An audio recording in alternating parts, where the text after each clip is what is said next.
Assalomu alaykum. O'zbekiston telekanalida Xasta bo'lmang dasturi jonli efirda o'z ishini boshladi. Studiyamizga o'rnatilgan telefon raqamlariga bevosita qo'ng'iroq qilishingiz, o'zingizni qiziqtirgan va qiynagan savollarni mutaxassislarimizga yo'llashingiz mumkin. Shu bilan birga Telegram ijtimoiy tarmog'idagi chatimiz ham sizning xizmatingizda. Imkoniyatlardan foydalaning. Biz boshladik.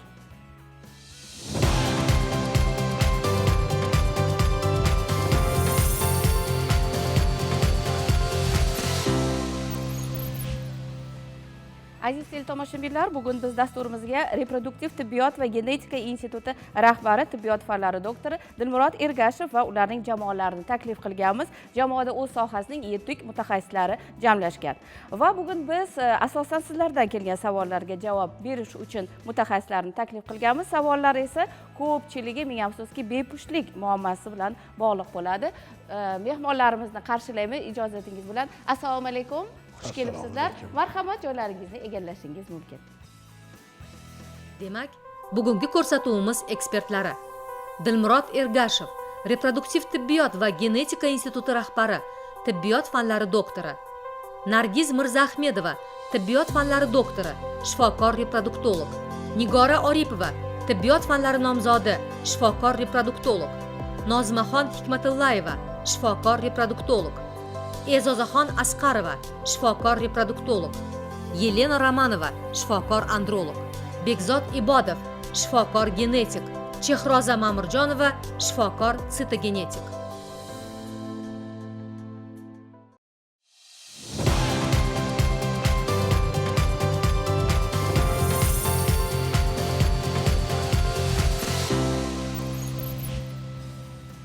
Azizlar, tomosha qilayotganingiz Xasta bo'lmang dasturi. Biz jonli efirdamiz. Marhamat, telefon raqamlarimizga qo'ng'iroq qilib o'zingizni qiynayotgan savollaringizni bevosita yo'llashingiz mumkin. Shu bilan birga Telegram ijtimoiy tarmog'imizda Xasta bo'lmang chati ham sizning xizmatingizda. Men esa sizning ijozatingiz bilan mutaxassislarimizga murojaat qilaman. Mehmonlar, assalomu alaykum yana bir bora.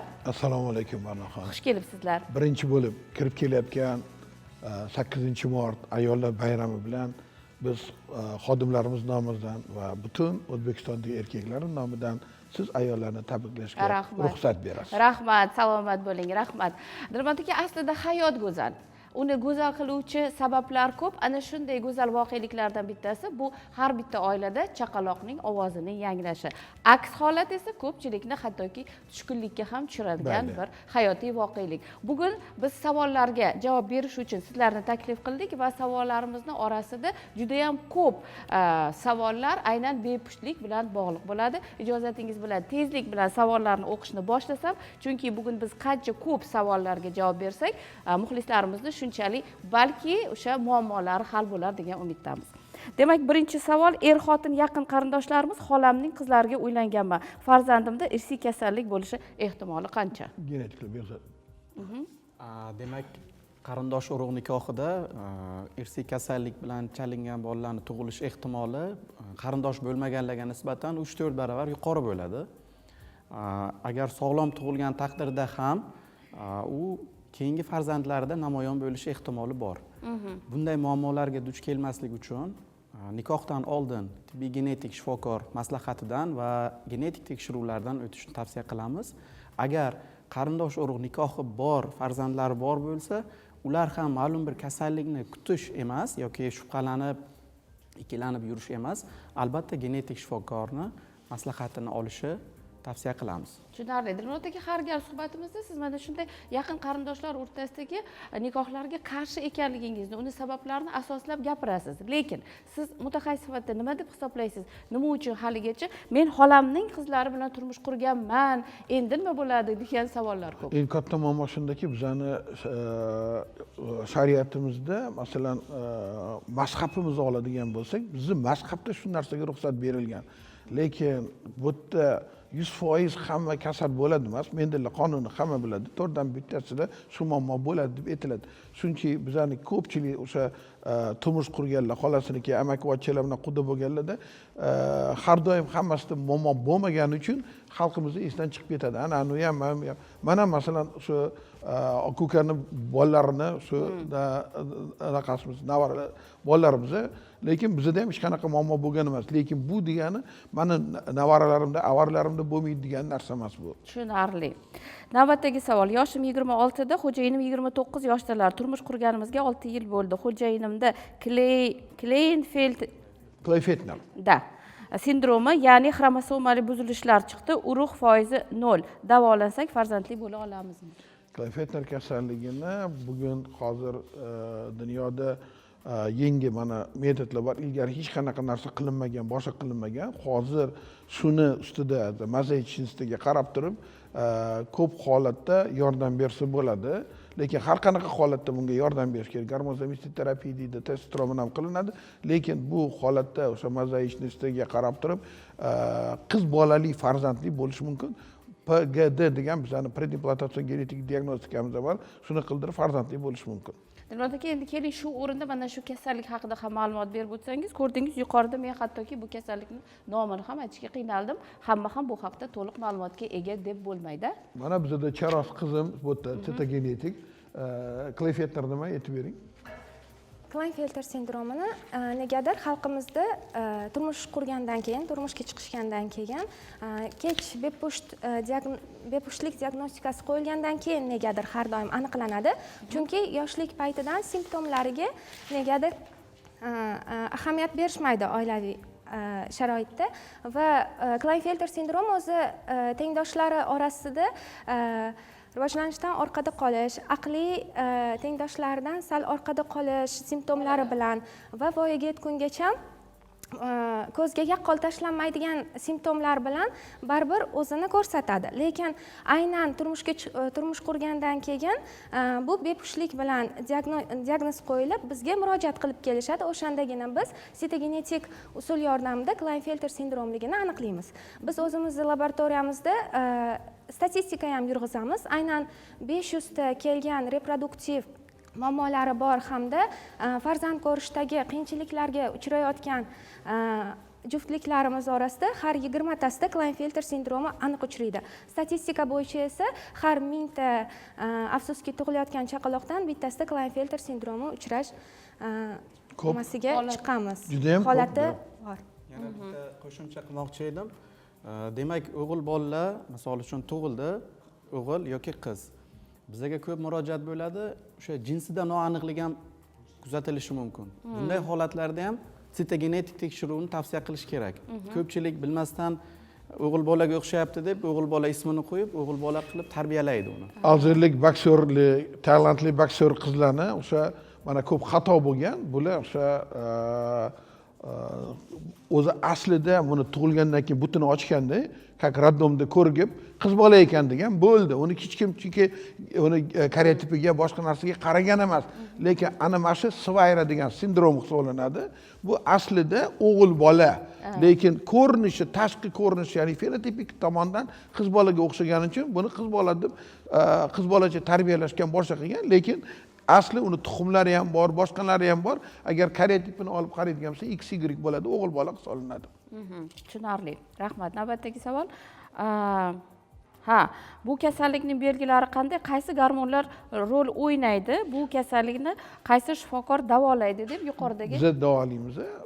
Ko'proq mana genetik bilan birgalashib davolash kerak. Endi agar androloglarning ichida o'zi ham seksopatologiyani biladigan, ham genetikani biladigan endi mutaxassis o'zi juda kam. O'zi tegi kam, undan ham kam. Shuning uchun bizning institutimizda hozir shu narsani o'qityapmiz ko'proq, shu narsani tushunadigan qilib. Ya'ni buni обязательно to'g'ri oldin tug'ilganda men oldingi safar ham aytgan edim.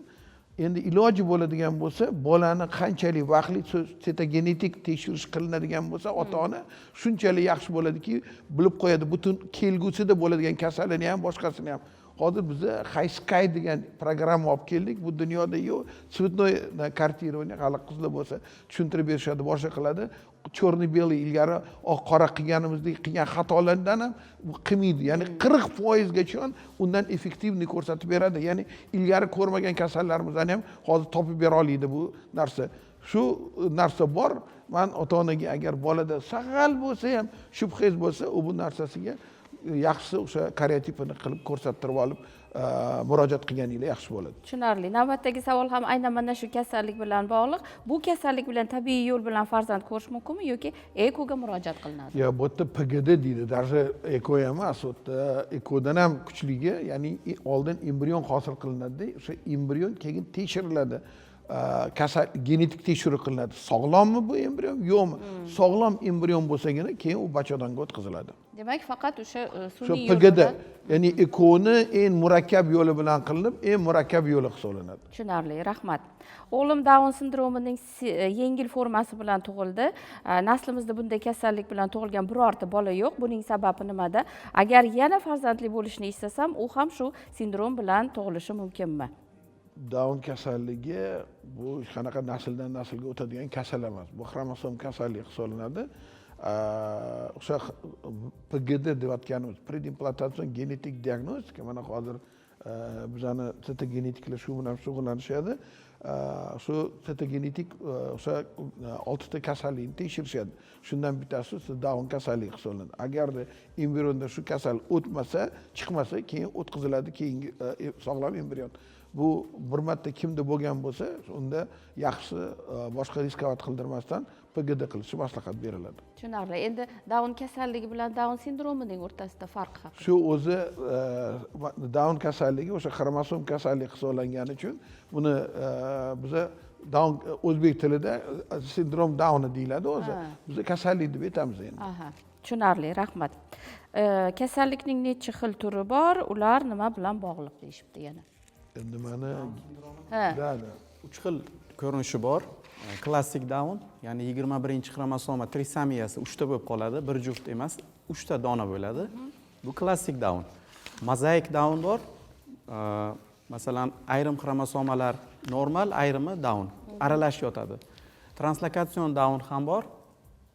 U demak, o'sha 21-juft xromosoma boshqa xromosomaga borib, birikib qolish natijasida translokatsion Down deyiladi. Shuni ham aytib o'tishimiz kerakki, kasallikni davolashdan ko'ra uni oldinni olgan afzal.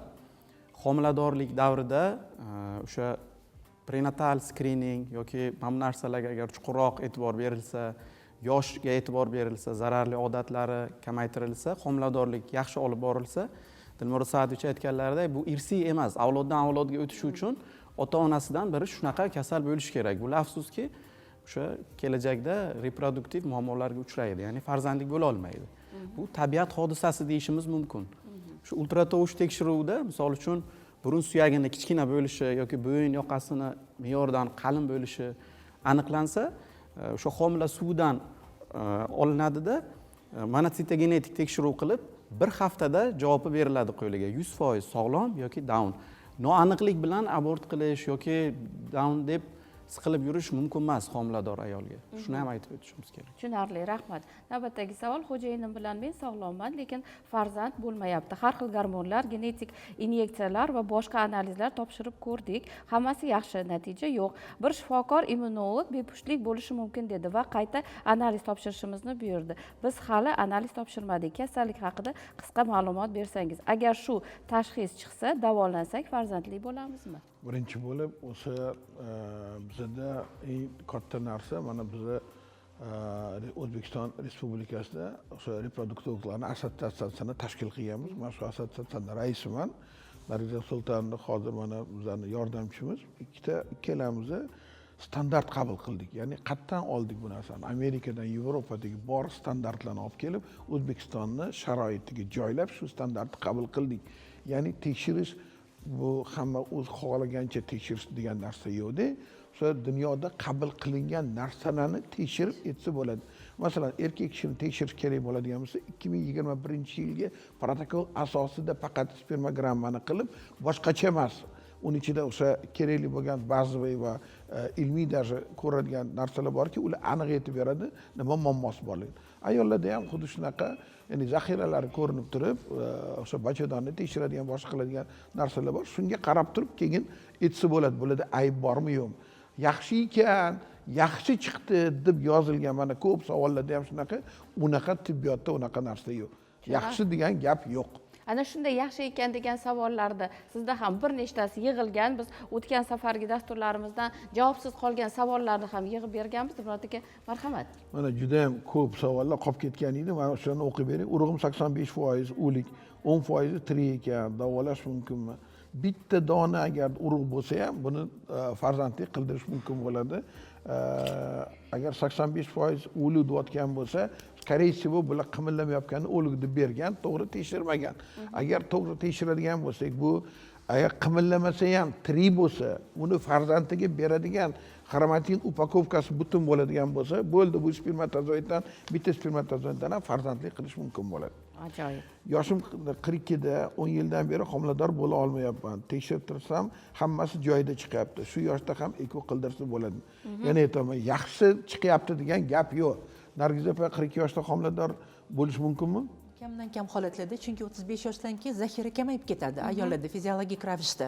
42 yoshda 3-4 ta hujayra qolgan bo'lishi mumkin. Yo'q, bular eko qildirsam bo'ladimi 42 yoshda deyaptilar. Sifati buziladi. Eko qildirsa zaxiraga qarab, agar AMGlari, chunki bir xil shunaqa aytishamiz-ku, prolongirованный молодой возраст deb aytamiz. Yoshlar kattaroq ayollarda ham hayz ko'rishadi, folikulalari bor, yosh kattaroq bo'lganda homilador bo'lib qoladi. Agar genetik jihatdan shunaqa ayollar bo'lsa, demak ularda homiladorlik bo'lsa bo'ladi. Lekin ko'pincha 35 yoshdan keyin zaxira kamayib ketadi, hujayralarning sifati kamayadi. O'shaning uchun buni faqat tekshiruv natijasida bilish mumkin. Oldin aytib bo'lmaydi. Biz shuncha maslahat beramizki, mana tibbiyotda hozir mana shu kechiktirilgan ona degan narsa bor, programmasi bor. Ya'ni yoshroq paytda ko'ryapsan, shu onangda yoki o'sha bobolaringda zaxira tez tushib ketib qoladigan holat bo'ladigan bo'lsa, yoshroqligingda kelib, erga teganingdan keyin tuxum xo'jayining yaqlatib qo'y. 40 yoshda, 50 yoshda ham farzandli bo'lishi mumkin. Embrionni yaqlatib qo'ysak bo'ladi. Mana yaqinda o'sha 53 yoshli ayol tug'ib berdi. Embrionni o'tkazib berdi, hech qanaqa muammo yo'q. Bu narsalarni qilsa bo'ladi. Endi hamma shu narsadan xabardor bo'lish kerak. Bitta farzandim bor, yana farzandli bo'lish xohlayman. Hayzim vaqtida kelmaydi, prolaktinim baland, nima qilsam bo'ladi? Prolaktin baland bo'lganda har doim ovulyatsiyamizni bilish kerak, ingibirutsiya qiladi, ya'ni ovulyatsiya sodir bo'lmaydi. Avvalambor prolaktinni tushirish kerak va boshqa gormonlarga qarab, natijaga qarab, ularga korrigiruющее lечение berish kerak, davo berish kerak va shunga qarab biz aniq ayta olamiz nima tavsiya qilishi. Endi o'sha prolaktinning miqdorini faqatgina analiz topshirgandagina bilish mumkinmi yoki qanaqadir? Albatta, o'sha faqat analiz topshirganda bilinadi. Keyin uni organik, masalan, o'simtani hisobiga bo'lishi mumkin, stress hisobiga bo'lishi mumkin. O'sha aniq ko'rsak, qanaqa yuqori u baland. Bular aytayotgani, masalan, ozgina baland bo'lsa ham bizda shunaqa usta nimalarimiz ko'p, darrov hali dorilar yozib davolanishga tushib ketib qolishadi. Uni o'sha abdon to'g'ri tekshirib olish kerak.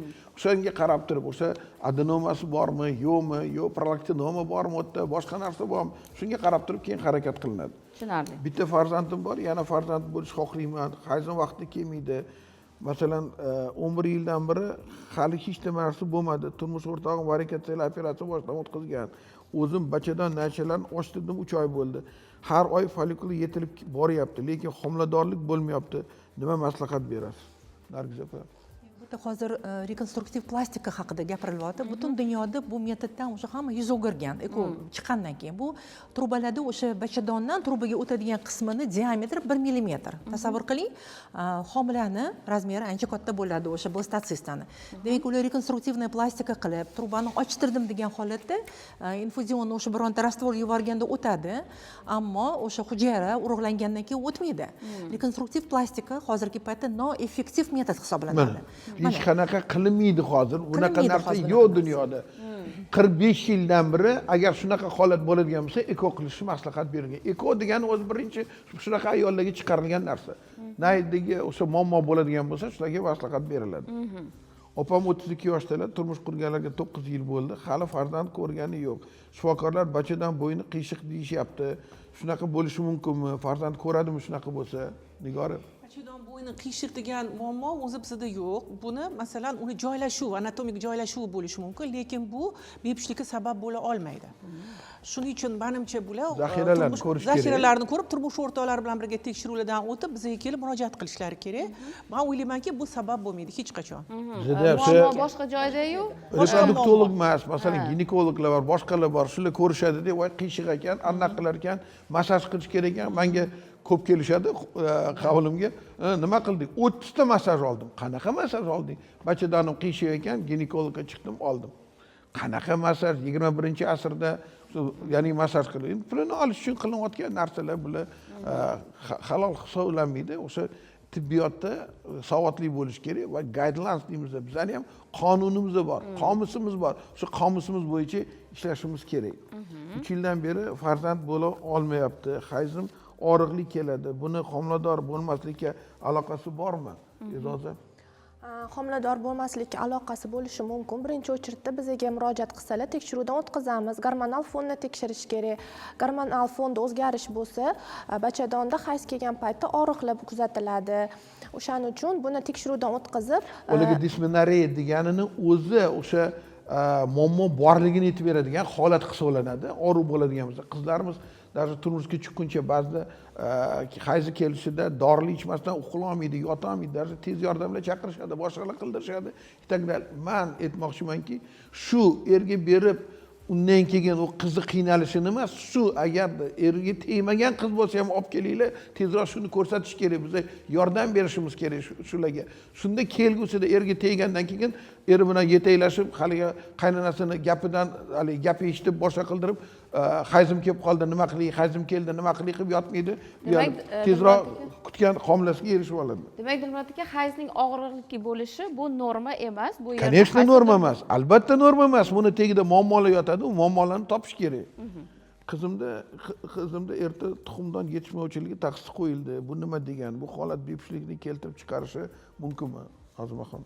Erta tuxumdonli yetishmovchiligi bu juda ham kamdan kam uchraydigan diagnoz hisoblanadi, chunki bu erta menopauzaga olib keladi. Yosh qizlarda, ya'ni 40 yoshgacha bo'lgan ayollarda FSH gormoni oshib ketishi, hayz umuman 6 oy, balki 1 yil davomida kelmasligi, ko'rmasligi, первичная yoki вторичная amenorreya holatlari kuzatiladi.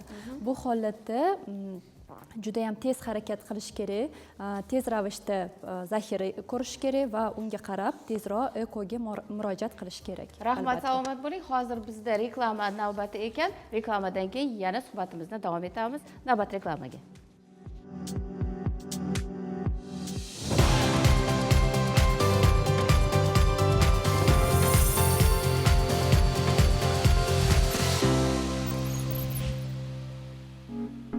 Dr. D IVF klinikasi erkak va ayollar bepushtligini davolashga ixtisoslashgan va eko metodikasini O'zbekistonda birinchilardan bo'lib qo'llagan klinika hisoblanib, bugungi kunda yurtimiz va qo'shni davlatlar fuqarolariga sifatli, malakali xizmat ko'rsatib kelmoqda. Klinikada faoliyat olib borayotgan mutaxassislar ko'p yillik tajribaga ega va bir qancha xalqaro reproduktologlar assotsiatsiyalarining a'zolari. Dr. D IVF klinikasida barcha muolajalar xalqaro standartlar asosida zamonaviy texnologiyalardan foydalangan holda amalga oshiriladi.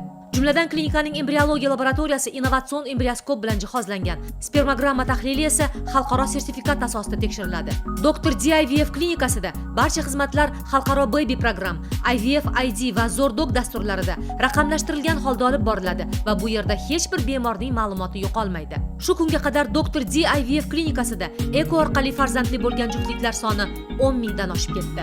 Ilmiy yondashuv, xalqaro tajriba va sifatli xizmat Dr. D IVF klinikasi tanlagan yo'l.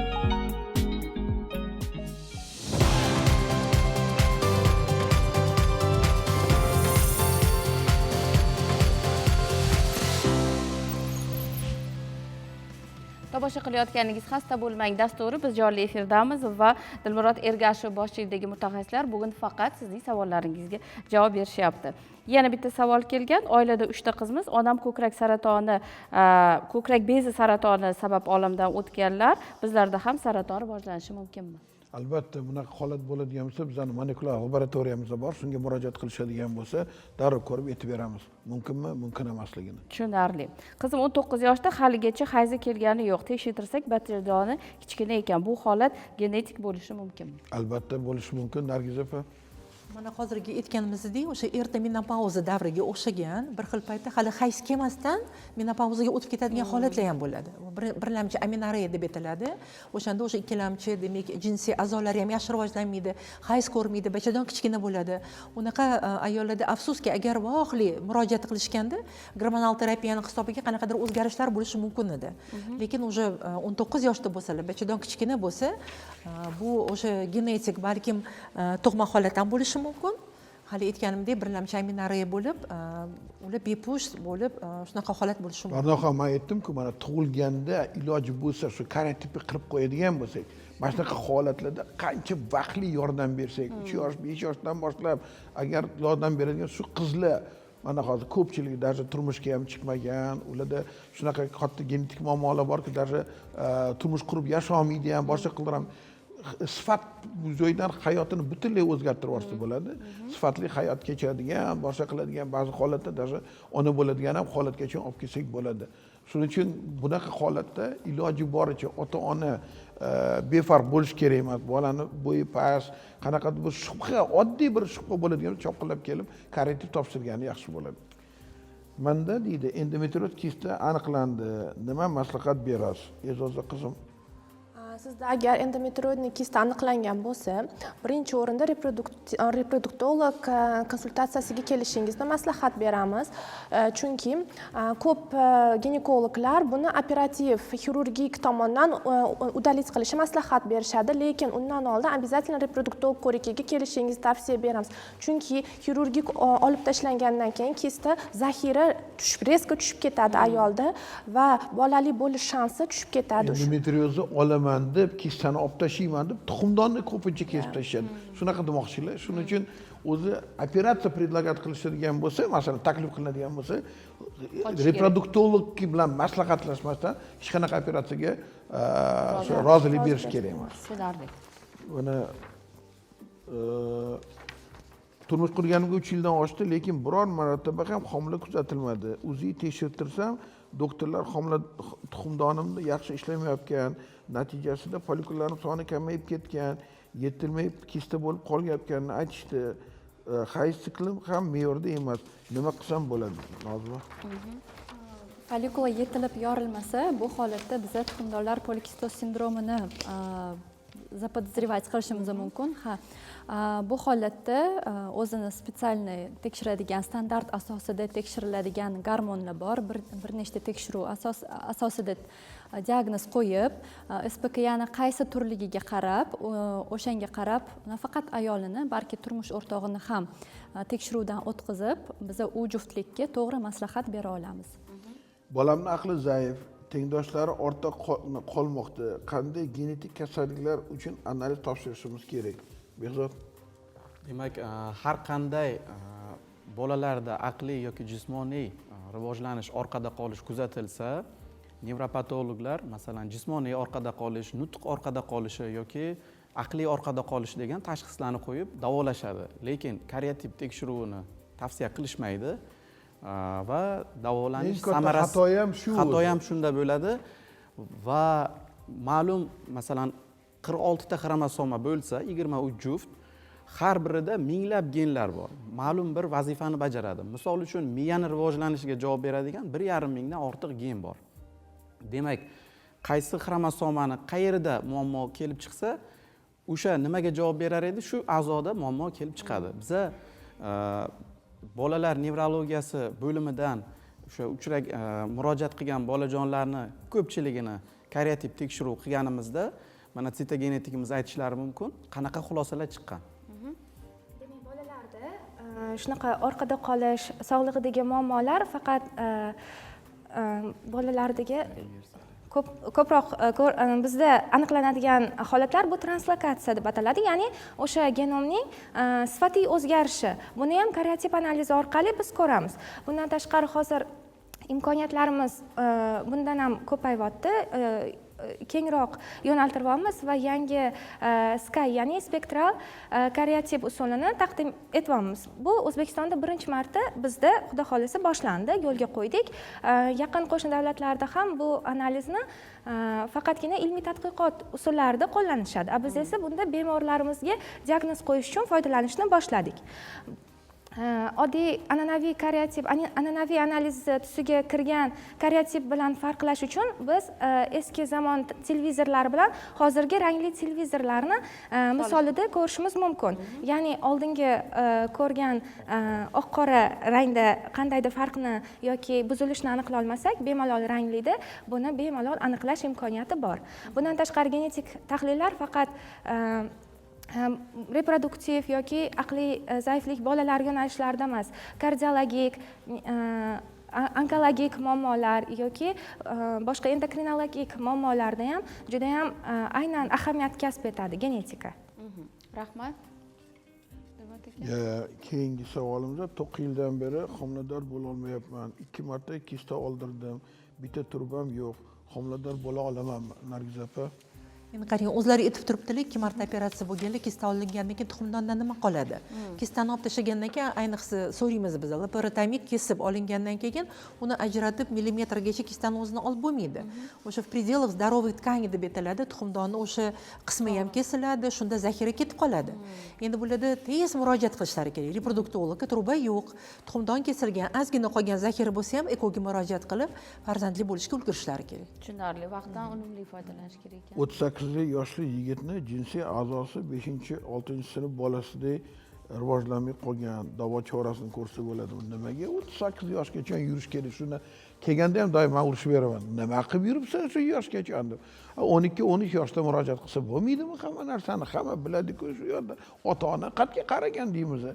Albatta, har bir ota-onaga yana qaytaraman, hech qanaqa yurish kerak emas. 12-13 yoshda ko'ryapsiz, agar ko'kragiga bez kelmadi o'zi o'g'il bolaga 13 yoshda chopqilab bizani huzurimizga olib kelish kerak bu narsani. Chunki inseatsiya deymiz, birinchi bo'lib o'sha o'g'il bolada ginekmastik ko'krakka bezchi kelish kerak. Kelmadi, demak bu rivojlanishdan qoldi, demak rivojlanishdan ortda qoldi. Tezroq qildirish kerak. Bizda uylantiradi, 4 yil 5 yil o'tgandan keyin olib keladi. Qarasang, men bundan chukam rivojlanmagan tuxum ham yo'q, yosh bolanikidek. Shuning uchun o'sha o'z vaqtida murojaat qildirish kerak. Har qanaqa holatda genetik tekshirish qilamiz, uni sababini topamiz, davolaymiz. Lekin qancha baxtli olib kelsa, ana o'sha ota bo'la oladigan hamma tomondan u yetuk bo'lishiga hissamizni qo'shsak bo'ladi. Psixologik bepushtlik degan tashxis bor deb eshitdim. Bu qanday kasallik? Nargiz opa? Psixologik bepushtlik albatta bor. Biz aytamizki, o'sha ayniqsa stressga uchragan, даже mana oiladagi muhitda ancha qiynalgan, ezilgan odamlarda o'sha psixologik nimaga homiladorlik yo'q, homiladorlik yo'q deb qayta so'rash natijasida stressli gormon prolaktin ishlab chiqariladi. U prolaktin hali aytganimizdek, boshqa o'sha tuxumdondan rivojlanayotgan folikularni rivojlantirib turmay, uni bosib qo'yadi. U xohlamagan holda, o'sha latentni deb aytamiz, giperprolaktinemiya, aslida o'sha qon topshirganda har doim baland bo'lmaydi, lekin u nuqul stress holatida bo'lganda u baland bo'laveradi. Sikl o'zgarib ketadi, folikul yetilib yorilmaydi, u poylagan sari homiladorlik bo'lishiga demak sharoit bo'lmay qoladi. O'shaning uchun bunaqa holatlarda albatta psixologga murojaat qilish kerak. Biz har doim mana hozirgi biz Dilmurod akam aytadilar, o'sha eko programmasiga kelayotgan juftliklar ham psixologga o'sha maslahatidan o'tib kelish kerak. Chunki ular shu narsaga ham shifokorga demak ishonish kerak, ham o'ziga o'zi ishonish kerak. O'shanda yaxshi natijaga erishadi. Mana shu to'rtta yig'ilish o'tkazdik. Bugun o'sha reproduktologiyada psixologlarni tayyorlash maktabini ochish to'g'risida va o'shanga keladigan o'sha darsliklar, nimalar o'tish kerak dasturni bugun tayyorlay boshladik bu narsani. Albatta, shu o'rinda alohida minnatdorlik bildirmoqchiman, chunki ko'pgina oilalarda o'sha reproduktiv yoshdagi, ayniqsa kelinlarga nisbatan uning ruhiy holati, kayfiyati, uning o'y-xayollari bir 10-o'rinda turadi desak ham adashmasak. O'zbekchilikda birinchi o'rinda turadi hamma psixologiya.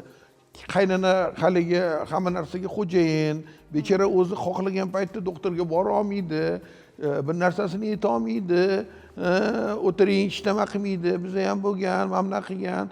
Masalan, darsi menda shunaqa holatlarga bor, bachadan tashqari homila bo'lgan holatdan bechora qaynona chiqarmagan, bechora hali yorilib ketgan. kelinlarni ko'p muammosi shunda hammasi. Yo, hali ham bo'lmadimi? Nima qilyapsiz deb Xolid aka o'g'lida urug'i yo'q o'zi, lekin kelinni so'kishga, kelinni hali chimchilab olishga bemalol yaraydigan bo'ladi. Bechoralar shu stressda juda ham katta. Kelinim 35 yosh, hayzini har oy dori bilan keltiramiz. Dori ichmasa hayzi kelmaydi. 7 yildan beri davolataman. Homilador bo'la olmaydi. O'g'limni urug'i 85%. 2 barobar davolab kelganman. Natija yo'q. Mana hozir aytayotganda kelin hammasini o'g'limniki 85%. Mana hammasi qizim kelinni hayzi kelmaydi. Nozimaxon? Hayz dori bilan kelgani bu albatta normal hayz emas. Bu diagnoz birlamchi aminoreya deb ataladi. Bu holatda FSG gormoni, estradiol gormoni bazal urovingdan ham past, ya'ni o'sha normal hayz keltiradigan urovingga ham chiqmagan deb hisoblaymiz. Bu holatda albatta reproduktolog maslahatiga kelishlari zarur. Nafaqat kelinlarni, balki o'g'illarni ham olib kelib, chunki foiz degan narsa umuman yo'q. Mana Dilmurod Saidovich aytadilar. Biz sifatini albatta tekshirib olishimiz kerak, chunki DNK fragmentatsiya, MART test degan testlar bor.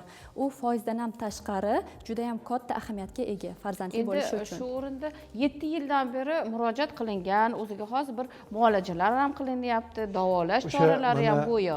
Mana nimada gap? Hozir genetik laboratoriya to'g'risida gapiryapmiz, mana aytamiz. Shunaqa bo'lsa, buni genetik laboratoriyaga tekshirish kerak edi.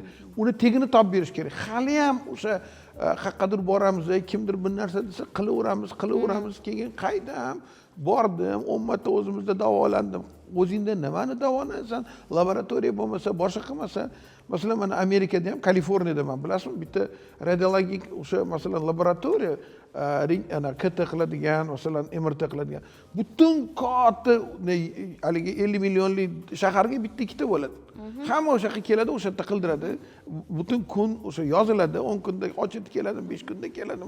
Hozir bizdagi o'xshagan mamlakat agar genetik laboratoriya bo'lsa, butun Amerikadan o'sha Chicagoda laboratoriya bor, butun Amerikadan analiz o'sha yerga keladi.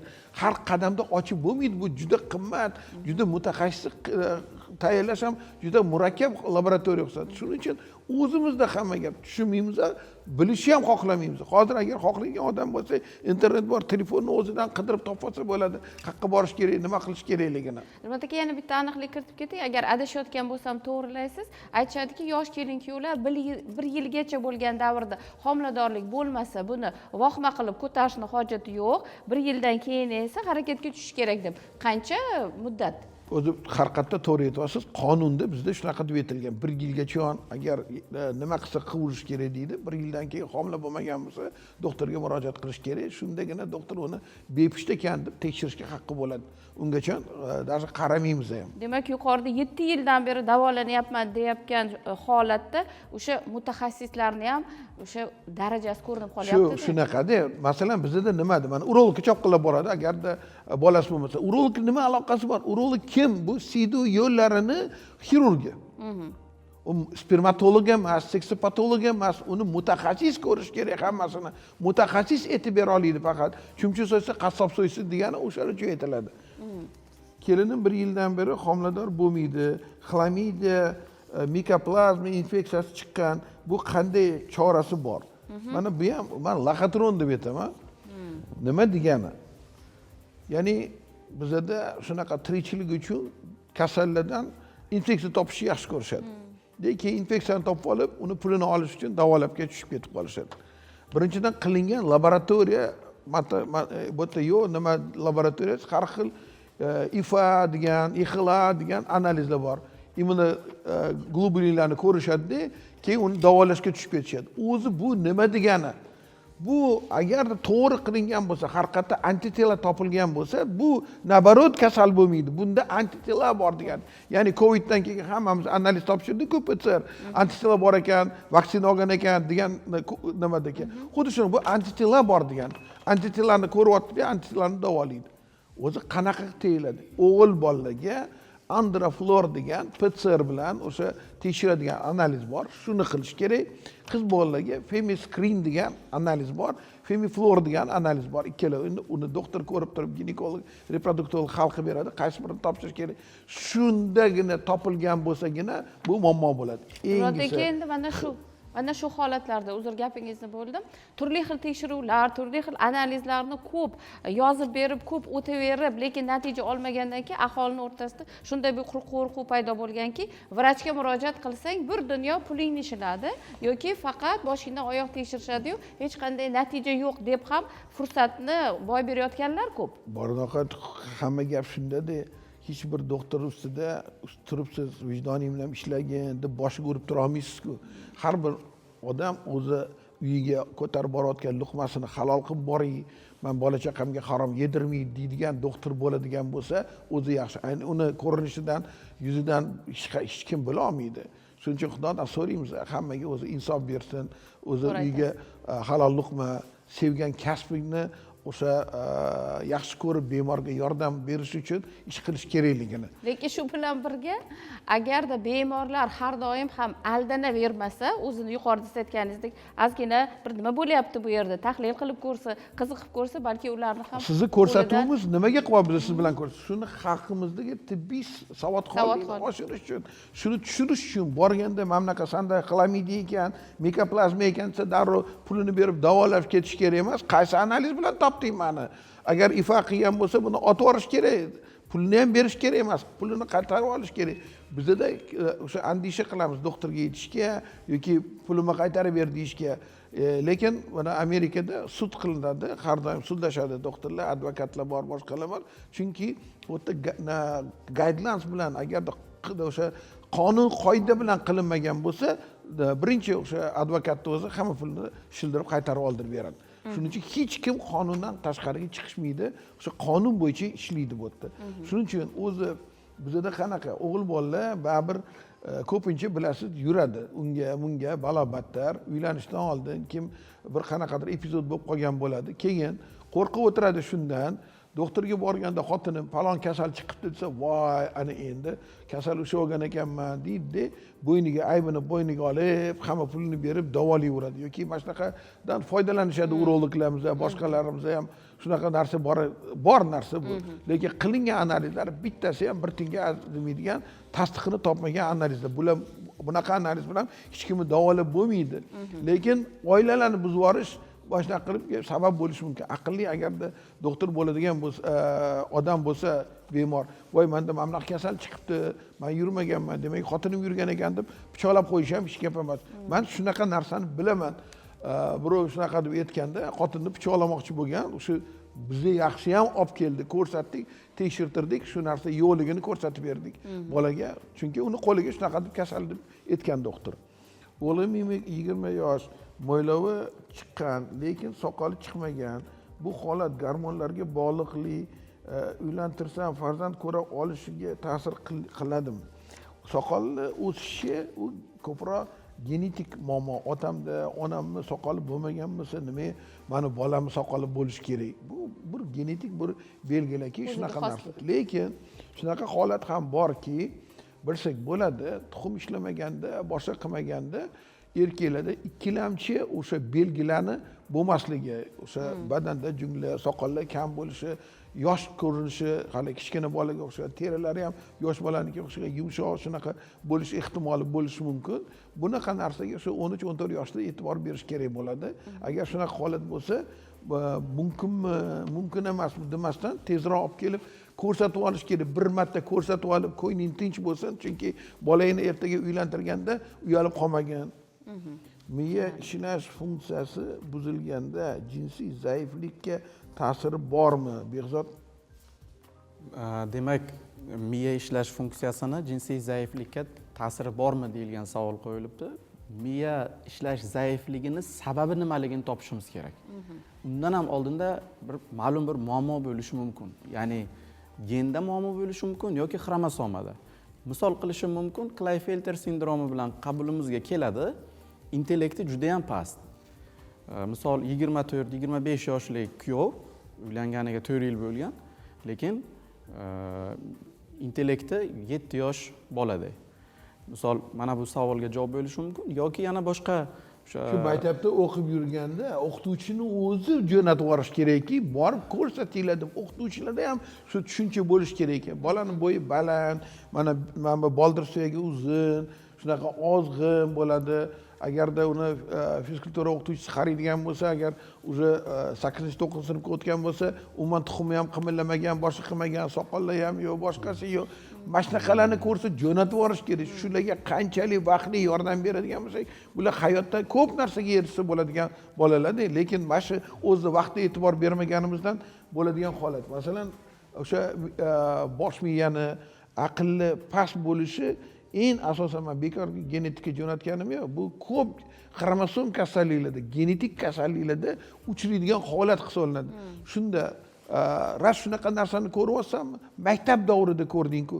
Shuni haligi bizda maxsus maktablar bor, boshqalar bor. O'sha maxsus maktabga meni kelib ishlagan boshqa so'rardim men. Sizlar kreativ qilasizlarmi? Nima deydilar ular? Bilmaydi ham даже. Hozir o'sha maxsus maktablarga sekin-sekin yopilib kamayyapti, boshqa qildiryapti ekan. Bilmayman qayerga ketyapti bular. Bularga ana o'shunaqa holatda hammasini o'sha kreativ bilan ko'rish kerak. Ayniqsa qora emas, mana shu hozirgi yangicha biza qilayotgan Haskayliga qilish kerak. Mana Chorozxon bilan biz o'tgan kuni solishtirib chiqdik. 40% gacha nima ko'rinmagan kasallikni yangi o'sha metoddan o'sha kasalliklarni topyapmiz.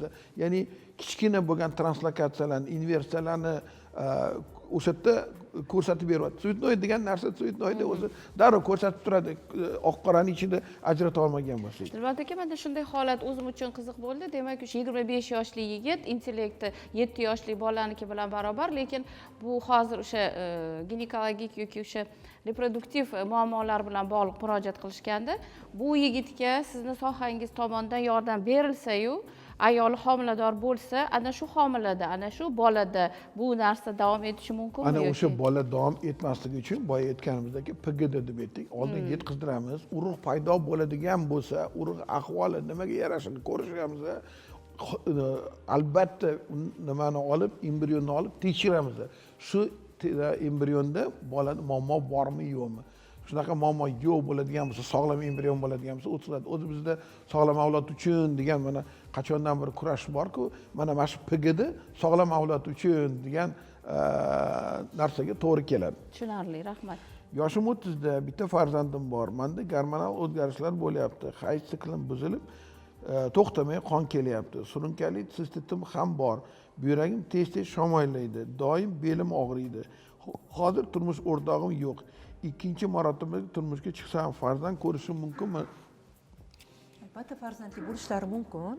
Bu muammolarni hal qilishlari kerak. O'sha urolog nazoratida sistit bo'layotgan ekanlar, gormonal buzilishlar bo'lsa, albatta ginekolog yoki reproduktologlik kelib, buni korreksiya qilsa bo'ladi hammasini.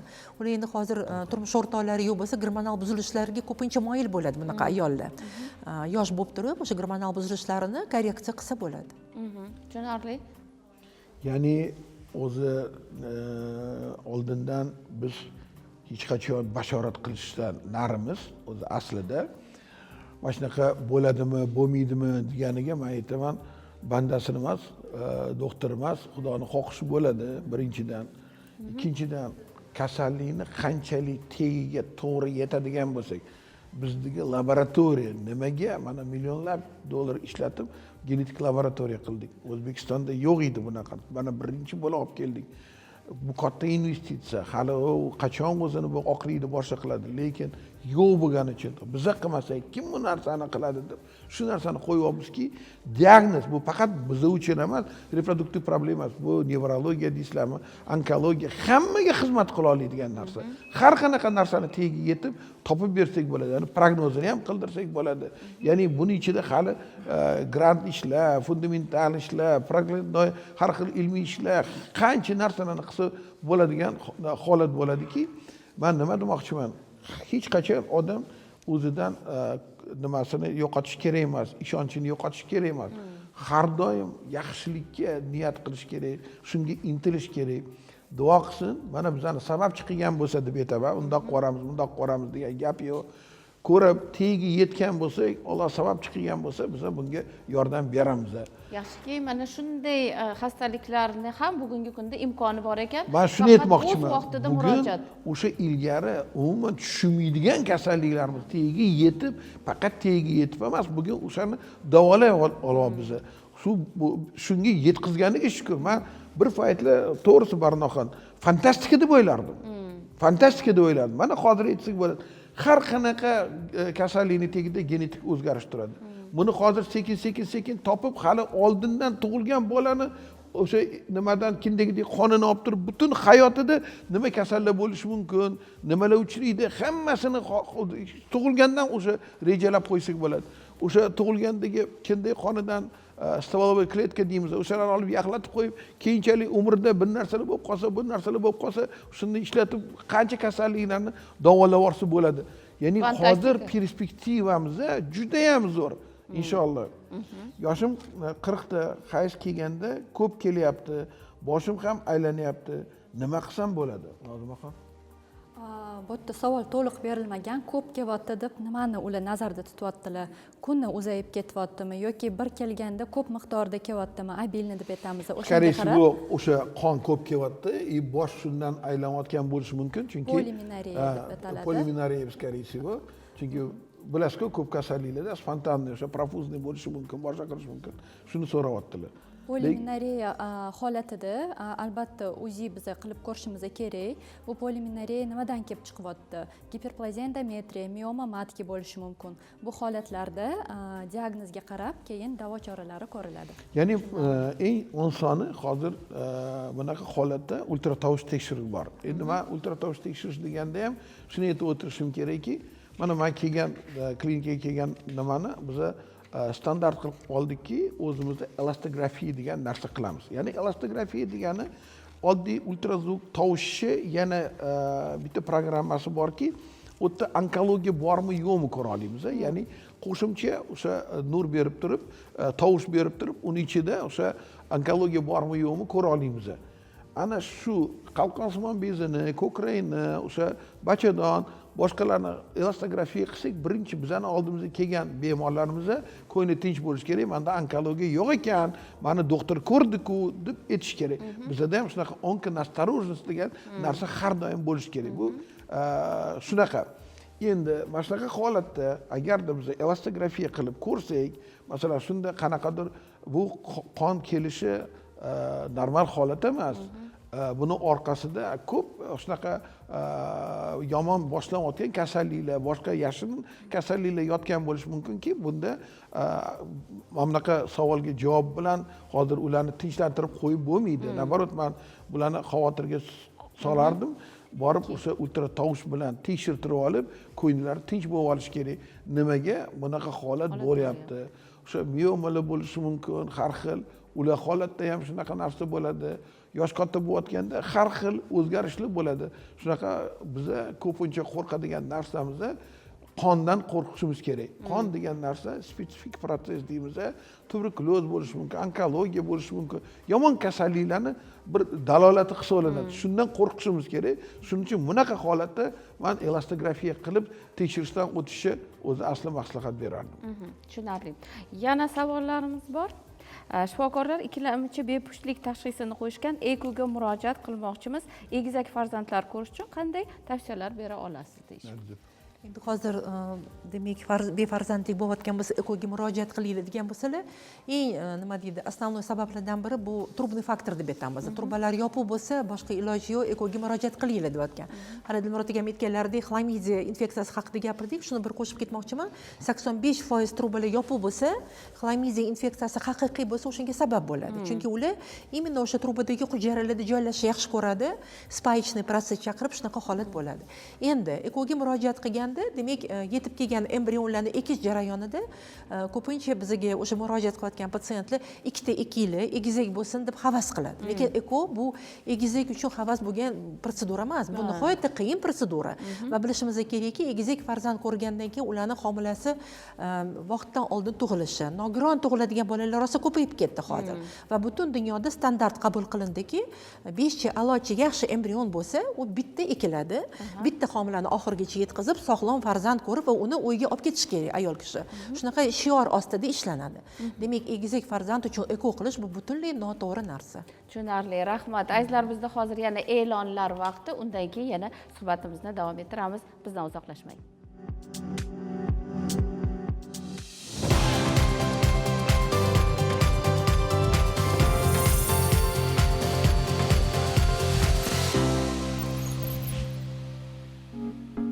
Dr. D IVF klinikasi erkak va ayollar bepushtligini davolashga ixtisoslashgan va eko metodikasini O'zbekistonda birinchilardan bo'lib qo'llagan klinika hisoblanib, bugungi kunda yurtimiz va qo'shni davlatlar fuqarolariga sifatli, malakali xizmat ko'rsatib kelmoqda.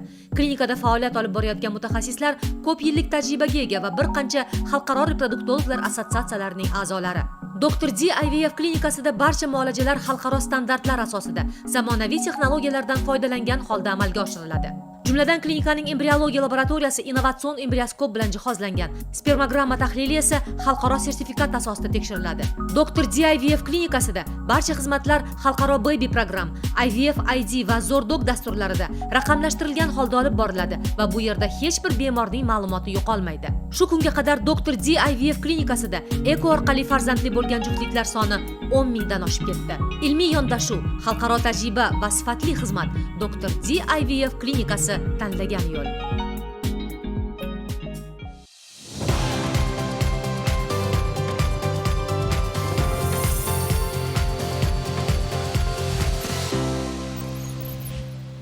Xasta bo'lmang dasturi davom etadi. Dilmurod aka, marhamat, so'z sizga. Turmush qurganimizga 5 yil bo'ldi. Erimda urug'larni foizi 28% ekan. Bizda farzand bo'ladi. Yelena Nikolayevna. Birinchi o'rinda foiz degan narsani unutish vaqti keldi deb o'ylayman. Chunki spermogramma VOS 21-protokoli bo'yicha ko'rilishi shart. Bunda aktivligi ko'riladi, miqdori ko'riladi, morfologiyasi Kruger bo'yicha, tiriklar soni va DNK fragmentatsiyasi ko'rilishi shart. Yaderный белок, vitalность, ya'ni tiriklar soni va qay darajada tirik, yashaydimi yo'qmi, va oksidativniy stress. Shu parametrlar bo'yicha xulosa qilishimiz mumkin. Foiz degan savolda aniqlik yo'q. Hammasi masalan 100% tirik bo'lsa ham masalan, bu tuxum hujayraning oldiga keldi, lekin bu urchishni olmaydi. Bu transport funksiyasini bildiradi. Eng asosiy funksiyasi bu urchishadigan funksiyasi. Buning uchun o'sha Yelena Nikolayevna aytayotdilarki, buni farzandiga beradigan genetik upakovkasi butun bo'lishi kerak. Ana shu genetik upakovkasini tekshirib, agar sog'lom bo'ladigan bo'lsa, bunda maslahat bersak bo'ladi. Bu farzandli bo'la oladi deb. Tushunarli. Yana savollar bor, Dilmurod aka? Ha, hali ko'p savollarim. Meni yoshim 30da, turmush qurganimga 5 yil bo'ldi. Farzandim bo'lgani yo'q. Turbam bek chiqdi. Bunaqa bo'ladigan bo'lsa eko qilinadi. 45 yildan beri bu narsa butun dunyoda qabul qilingan. Yoshim 40da, 20 yildan beri prostatit kasalligi bilan davolanib kelaman. Davolan ololmayman. Maslahat bersangiz. Prostata bezini davolash texnologiyasi bor. Shuning uchun ham sizda hech qanaqa natija bo'lmagan bo'lishi mumkin. Bu o'sha bizda transuretral drenирование degan texnologiyamiz bor.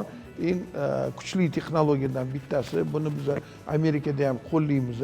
Agar shunaqa natija olmagan bo'lsangiz, klinikamizga kelsangiz, transuretral drenирование orqali sizga yordam berishadi. Tushunarli. Yoshim 27da, uylanishimga 2 yil bo'ldi. Urug' foizi 0. Ingibiin tekshiruvga natija past chiqdi. FSG gormonlarim yuqori. Ukol dori qildim, foydasi bo'lmayapti. Bu haliga aytayotganimizdagi Klippner kasalligi, har xil genetik kasalliklarda shunaqa holat bo'ladi.